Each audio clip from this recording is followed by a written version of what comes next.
et bienvenue sur l'épisode 10 de mon podcast couture. Moi c'est Sabine de la chaîne YouTube Sabine Cat by Design et du compte Instagram Sabine Cat by Design. Alors aujourd'hui je pense qu'on va avoir un épisode assez court puisque j'ai pas été trop productive depuis le dernier podcast. En effet, j'ai été heurtée de plein fouet par la dépression de rentrée. Cette année ça a été particulièrement difficile, donc pas vraiment de motivation à faire quoi que ce soit, donc j'ai pas été vraiment super productive en couture. Donc voilà. Donc la première chose que je vais, en fait oui, j'ai que deux vêtements finis à vous montrer. Je vais vous montrer un petit peu des en cours, peut-être parler un petit peu de mes projets et puis je voulais peut-être terminer par un petit point technique si on a le temps. Donc la première chose que j'ai réalisée, c'est le chemisier Donna de la maison Victor. Alors c'était dans le numéro de mai-juin 2016. Voilà le chemisier Donna. Le dessin technique il est là. Donc le chemisier Donna, ou la blouse, comment il l'appelle, non, ouais, le chemisier.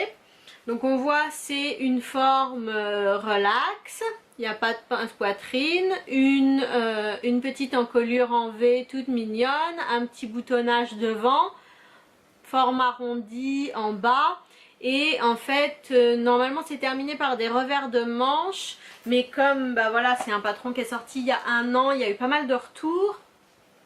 Et notamment Mademoiselle Bly avait noté que c'était vraiment pas pratique à coudre, donc elle avait fait un tuto sur son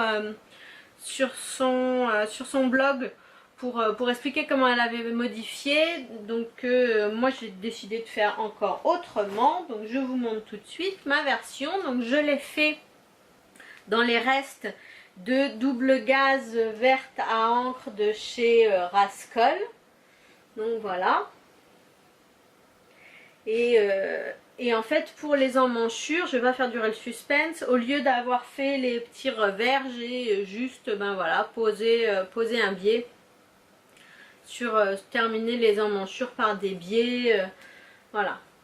Hop, comme ça c'est tout simple. Voilà. Et oui, donc voilà, on voit les petites manches kimono. C'était ça aussi, petit truc mignon. Donc voilà. Et en fait je suis pas vraiment satisfaite de ce chemisier.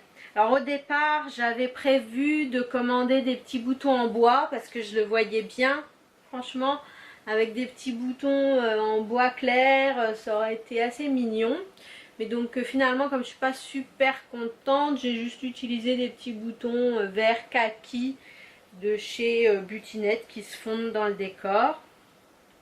Et en fait la raison pour laquelle je suis pas très contente, en fait je pense que c'est entièrement de ma faute, hein, c'est que c'est 2 millions de fois trop grand. Alors, soit j'ai un problème avec les tailles de la maison Victor, j'arrive pas à trouver la taille qui me convienne, c'est soit trop petit, soit trop grand, ça serre, ça tire, machin quelque part. Mais là en fait je pense que j'ai pas utilisé le bon tissu. Puisque en fait il recommande d'utiliser un coton léger, mais vous pouvez utiliser d'autres tissus souples comme le crêpe, le crépon, la viscose, etc. Donc c'est que des tissus avec du voilà fluide, du drapé, et moi j'ai utilisé une double gaze, donc le tissu qui n'a absolument aucun drapé, aucune fluidité, c'est un tissu qui a du corps, qui a de la tenue. Et en fait du coup il tombe comme on le met. Donc en fait c'est beaucoup trop grand, et je pense que c'est aussi un tissu qui se détend pas mal à la couture. Donc bon, total j'ai dû reprendre sur les côtés, je crois que j'ai repris 8 cm de circonférence au total à la taille.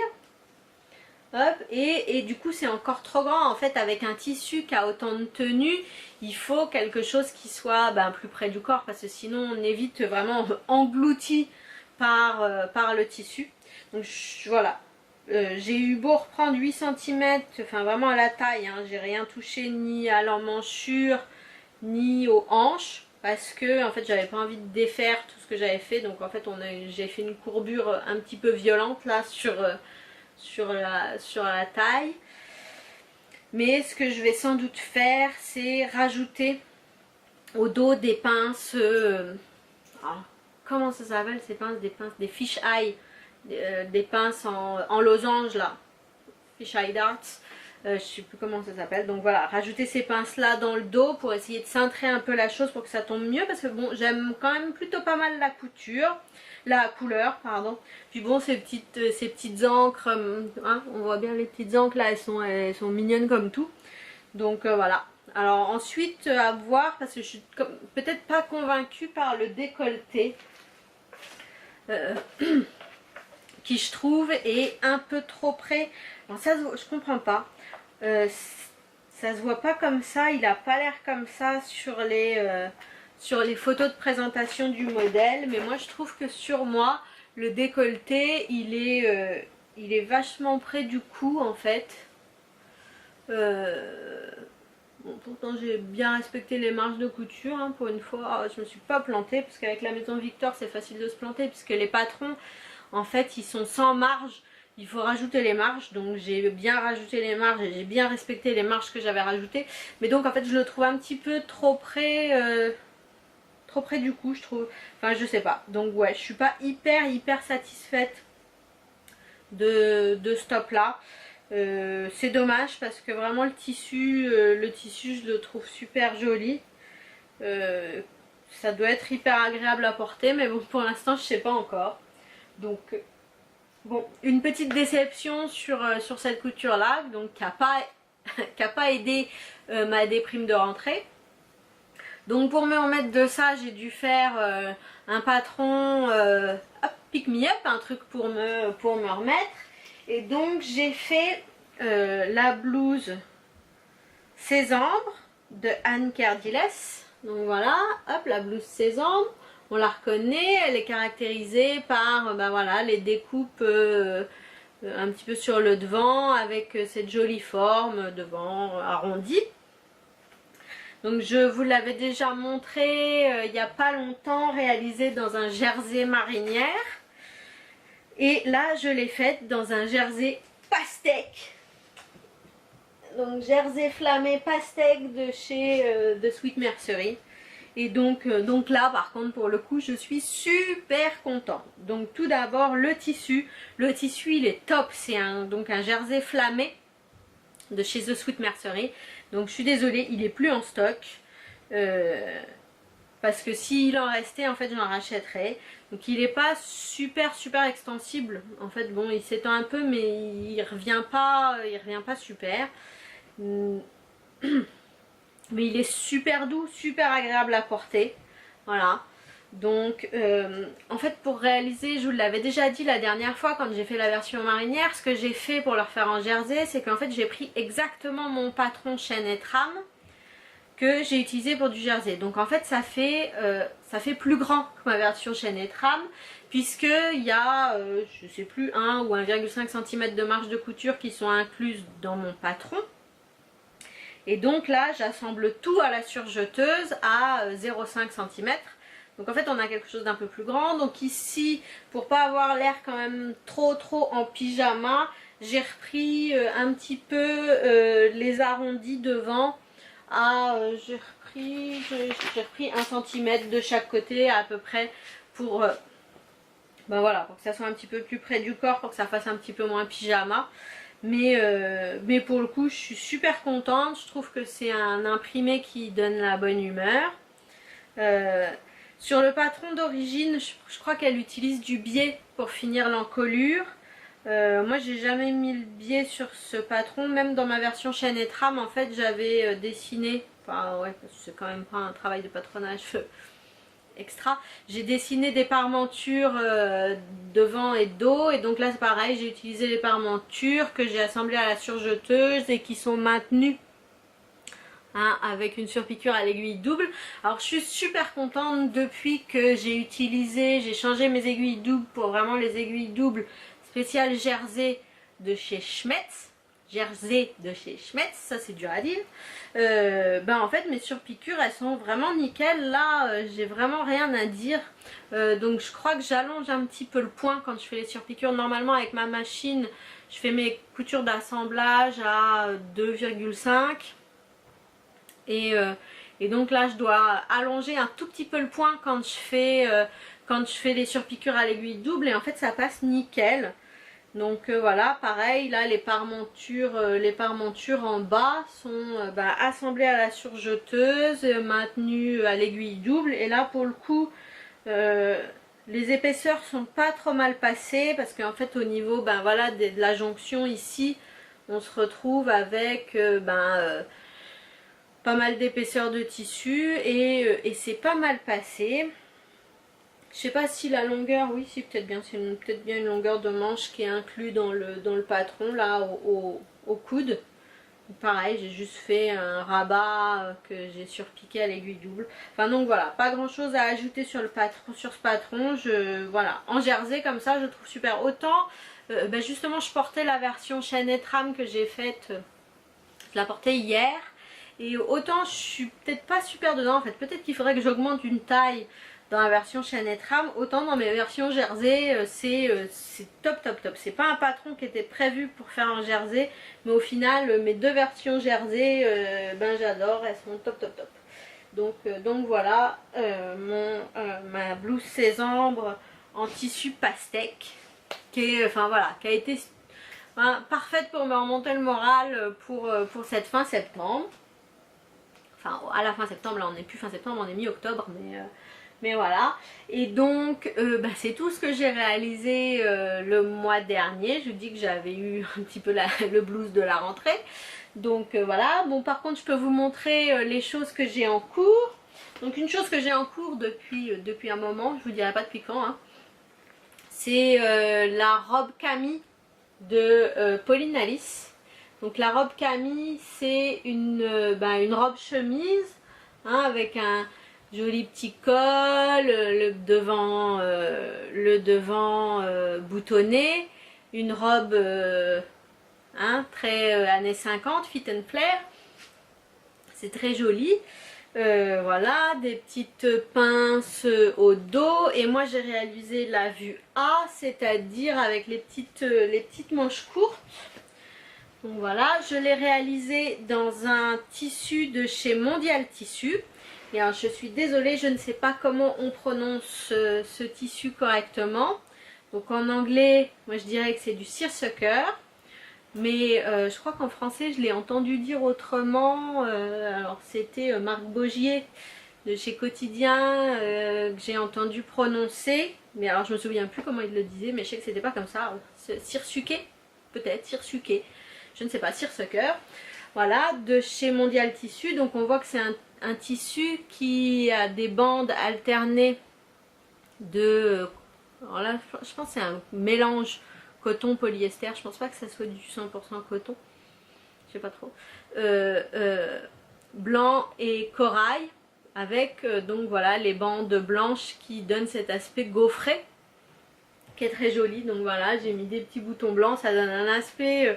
voilà, écolière, petite fille modèle que je trouve trop mignon. Comme d'habitude chez Pauline Alice, ça fait un moment que j'avais acheté le patron, que j'avais pas réalisé.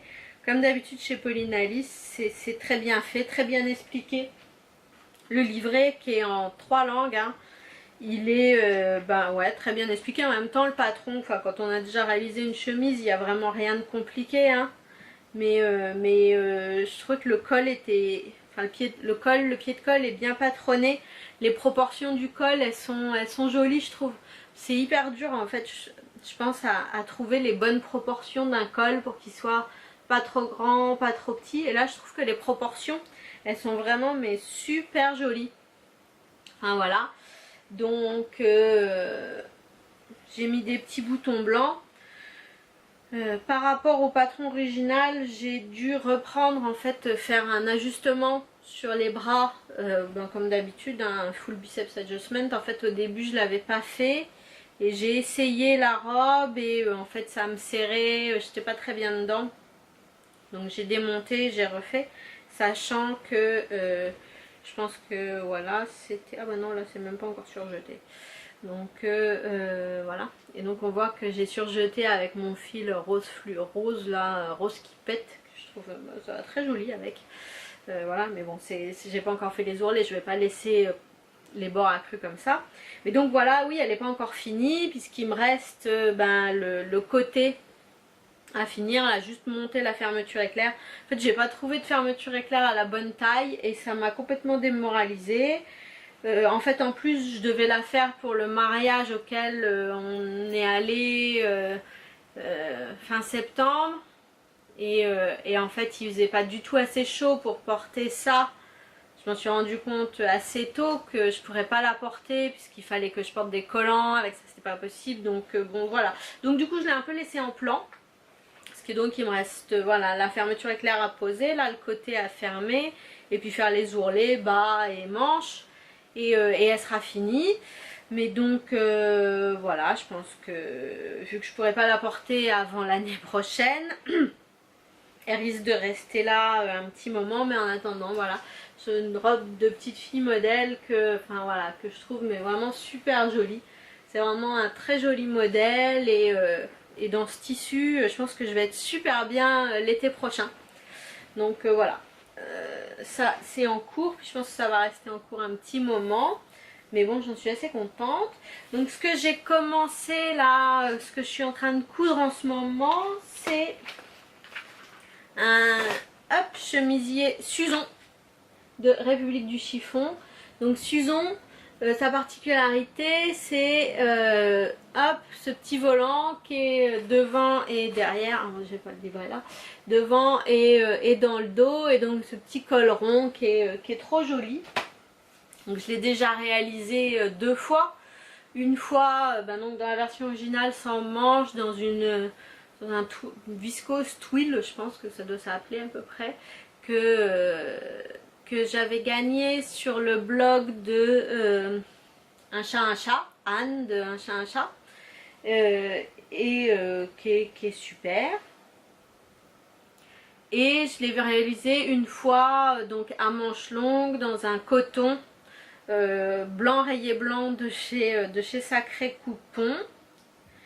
Et donc voilà, là j'ai choisi de la faire dans un reste de crêpe de viscose que j'avais acheté chez Toto à Nantes il y a un moment.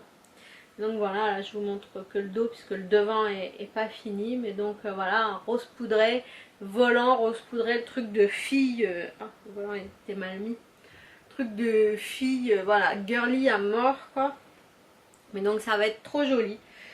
Ça, ouais, je pense que c'est un truc, ça pourra être un petit peu habillé quoi dans cette viscose, claire. Donc voilà, là c'est ce que je suis en train de faire. Il me reste à poser la pâte de boutonnage et le col. Donc je suis contente. Ce patron je l'aime bien, et en fait j'aime bien le fit. Alors bon, j'ai fait 40 aux épaules, agrandi vers un 44 aux hanches, et je trouve qu'en fait le fit il est nickel. Il n'y a pourtant pas beaucoup de je sais pas comment on dit, d'arrondi sur les côtés, mais il tombe pas mal. Et donc j'ai un projet qui est déjà découpé mais que j'ai pas commencé. C'est donc la blouse Carme ou Carmé, je sais pas comment on dit en espagnol, j'ai bien envie de dire Carmé, de Pauline Alice encore. Donc la blouse Carmé de Pauline Alice, voilà, c'est ça. Elle est caractérisée par le petit plastron plissé, puis le petit col, je sais pas, col rond, col Mao, je sais pas comment on est censé dire. Donc voilà, j'en ai déjà réalisé 4 ou 5 versions, 4 versions je crois de cette blouse, puisque j'ai déjà ma première version, c'était la version originale exactement, avec le plastron plissé, les manches longues et tout, dans un plumetis gris de chez Little Fabrics qui était très joli. La deuxième version que j'ai faite, c'était sans plastron avec des manches courtes, dans un plumetis encore bleu royal, toujours de chez Little Fabrics. Ensuite j'ai réalisé ma version préférée, celle que j'ai le plus portée de toutes les versions. Donc c'était une version avec le plastron plissé, mais par contre des manches 3/4 dans un voile de coton Vermante de chez Toto. Ah ben, d'ailleurs que j'avais acheté le même jour que cette crêpe de viscose. C'était voilà la version que j'ai le plus portée, que j'adore. En plus j'ai mis des jolis boutons que j'avais récupérés de la boîte à boutons de ma grand-mère qui est décédée. Et voilà, j'aime beaucoup cette blouse et elle commence un peu à donner des signes de fatigue tellement elle a été portée, lavée, etc. Donc en fait j'ai racheté un voile de coton Vermante au Coupon Saint-Pierre il y a un petit moment. Donc je pense que je vais me refaire exactement la même version. Et ma quatrième version donc, était sans plastron avec des manches longues, ben justement dans cette crêpe de viscose. Et donc là j'ai envie de me refaire une version sans plastron et manches longues. Et donc dans cette viscose de chez Mondial Tissu que je trouve mais trop belle quoi. Ces petites fleurs là, c'est trop joli. Donc ça c'était un de mes tissus, un de mes précieux. Mais donc là pour la blouse Carmé, j'ai pas de scrupule à couper dedans parce que je l'ai déjà fait tellement de fois que je sais que ça tombera bien. Donc ce que j'ai changé sur le patron, alors j'ai déjà fait il y a plusieurs versions, c'est baisser les pinces. Je les ai baissées de 2 ou 3 cm.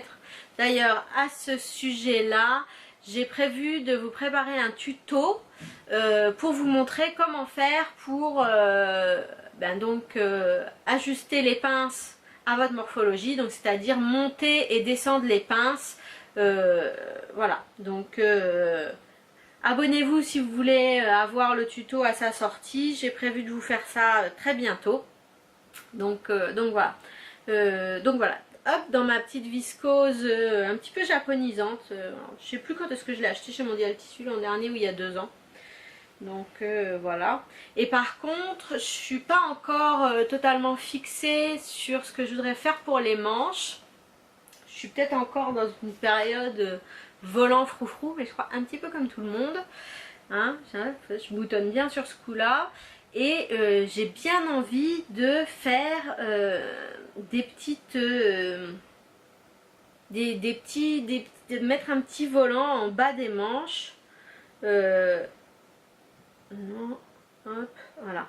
Comme sur la blouse, je sais pas, Zéphyr, ouais, de Atelier Scamit. Vous voyez, en bas des manches, là, il y a des espèces de petits volants.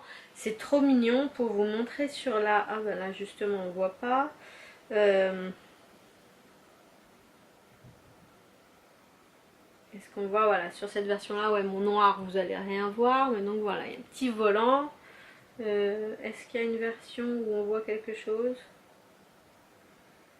Non. Ah si, ça. Ouais, là on voit. Hop, voilà. Là on voit le petit volant en bas des manches. Je trouve ça trop mignon. Sinon j'en avais pris une. Oh, j'avais une capture d'écran sur mon téléphone. Il me semble que j'avais pris sur Instagram. Voyons voir. Je vais trouver ça. Ouais, sur Instagram, je fais souvent ça, en fait, des captures d'écran pour prendre de l'inspiration. Donc voilà, sur le compte de Noavis, on voit là le petit poignet de manche avec... je sais pas si c'est... ouais, si c'est ça, c'est Zéphyr. Hop, le petit volant au poignet, je trouve ça mignon comme tout. Alors j'ai pas le patron Zéphyr parce que en fait vous l'avez vu, c'est un patron. Donc j'aime beaucoup le décolleté, il est joli, j'aime bien les décolletés en V, mais en dessous la basque, j'ai un peu peur que ça fasse montgolfière. Donc j'ai pas acheté de patron. Et en fait je dois vous avouer que je suis complètement paumée dans toutes les marques qui sont sorties les 2 dernières années. Donc ouais, j'ai commencé à coudre en 2012 Et donc j'ai plutôt bien suivi tous les patrons indépendants qui se sont créés voilà, entre 2012 et 2015 mettons à peu près.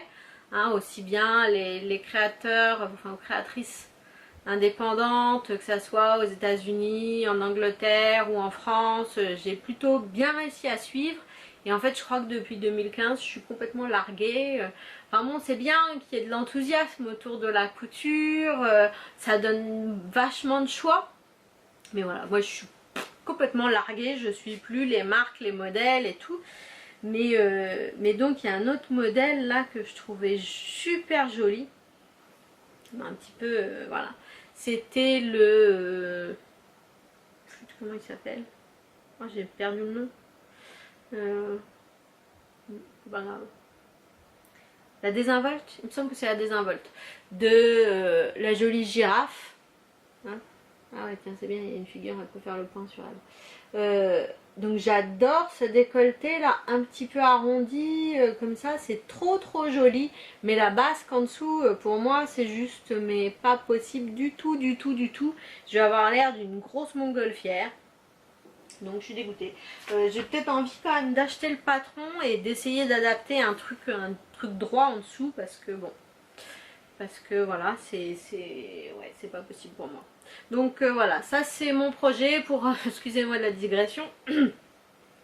Ma blouse Carmé dans cette viscose là, elle est coupée. Il me reste juste à décider de comment finir les poignées de manche et avant de pouvoir commencer la couture. Donc voilà, mais avant il faut que je finisse ma Suzon. Et voilà sur les seuls projets que j'ai en cours.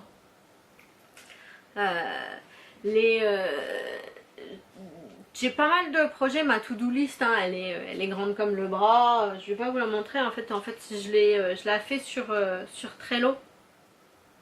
C'est Mamie Camille qui avait présenté cette appli il y a un moment. En fait, et voilà, moi je m'en sers, je sais pas si vous allez voir, là j'ai les projets, les en cours et les trucs terminés. Donc voilà, donc ma to-do list sur Trello, elle est très longue, hein. Vous pouvez voir défiler dans un sens ou dans l'autre, elle est très longue. Donc, donc sur ma to-do list, j'ai prévu de me refaire, je vous en ai parlé déjà, je pense qu'il me semble que je vous en ai parlé, la chemise Granville, etc. La veste blanche dans le jersey jaune. J'aimerais bien me faire, je sais plus si je vous en avais parlé, le t-shirt Lucette du livre Coudre le stretch de Marie Poisson. Donc c'est celui avec le cache-cœur. Parce qu'en fait, je réalisais l'autre jour qu'un de mes t-shirts préférés de tous les temps du commerce, c'était un t-shirt... qui était vraiment de super bonne qualité, qui était voilà, un petit cache-cœur avec une petite bande en dessous, puis en bas il y avait une petite bande en dentelle. Donc j'ai pas de petite bande en dentelle pour mettre, mais vraiment c'était un joli patron, un joli top. Donc je vais essayer le t-shirt Lucette. J'aime bien son nom en plus, Lucette. Voilà, pour faire ça. Et voilà. Donc je sais plus ce que j'ai d'autre comme projet, j'en ai toujours 2 millions. Bon. Ah si, ce que je voulais me faire, mais je l'ai pas vers moi, c'est pas grave. C'était l'anorak ou le manteau, je sais plus comment ils l'ont appelé. Oh mince, je sais plus. Du dernier à la maison Victor, un anorak à capuche. Et en fait j'avais envie de me le faire dans une... et en fait il est doublé, donc ça tombait super bien. J'avais envie de me le faire dans une gabardine rouge avec à l'intérieur la doublure dans le jersey marinière de chez The Sweet Mercery. Voilà, donc là je ne l'ai pas commencé parce qu'en fait j'ai pas trouvé la gabardine en fait qui me plaisait. Donc voilà. Alors je pense que j'ai fini de vous parler de ce que j'ai déjà fait. Alors suite aux commentaires que j'ai eu sur un des podcasts, d'ailleurs je vous remercie voilà, pour tous vos likes, vos commentaires, vos abonnements, ça fait vraiment super plaisir de se dire que je parle pas que dans le vide. Donc vraiment merci beaucoup et j'écoute, enfin voilà, je prends en compte tout ce que vous me dites. Et donc je voulais faire un petit point, faire un petit point technique. Et donc à la demande d'une personne qui a laissé un commentaire sur mon podcast où j'avais parlé des vestes, je voulais vous parler du glaçage en fait. Donc je ne sais pas si vous vous souvenez de ma veste Bernadette, elle est très chouette. Je vous avais parlé du glaçage.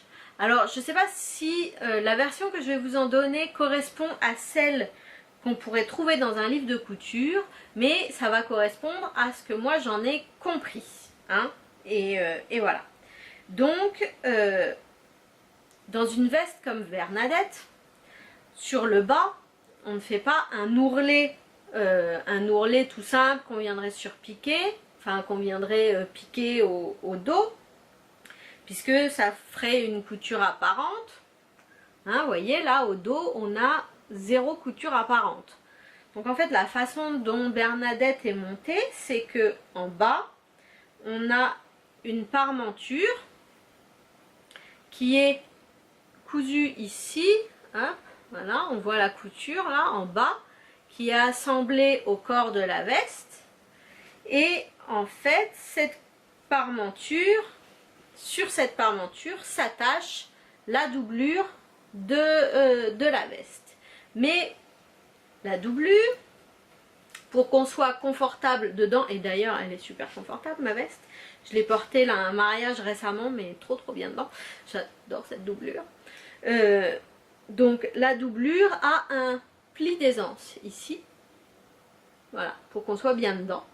Et donc si on ne glace pas la parmenture, et donc je vais y revenir dans un instant, en fait eh bien la parmenture pourrait pocher, et de derrière, quand la veste est portée, on pourrait voir la parmenture qui retombe, puisque la doublure ne suffit pas à maintenir la parmenture à sa place. Donc pour ceci en fait, les marges de couture,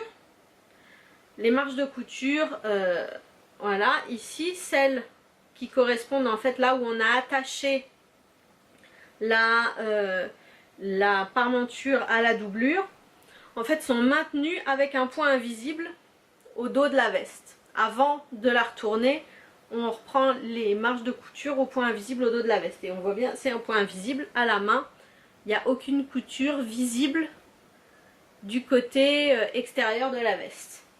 Et en fait deuxième chose, pour éviter que ça gonfle, ici vu quand même qu'on est sur un jacquard, un tissu un peu épais, pour éviter que ça gonfle, j'ai repris avec un point, alors pas invisible, je sais plus comment ça s'appelle, un point, je sais pas, à la main.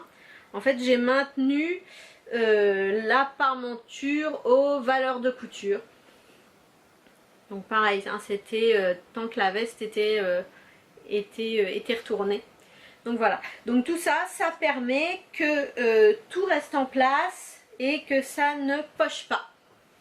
Voilà, ça arrive sur certains manteaux du commerce en fait, quand les points visibles du glaçage sont faits avec un fil de mauvaise qualité, avec le temps ben, il peut craquer, et donc on peut observer la parmenture ou l'ourlet dans ces cas là qui poche, qui retombe, et c'est pas joli.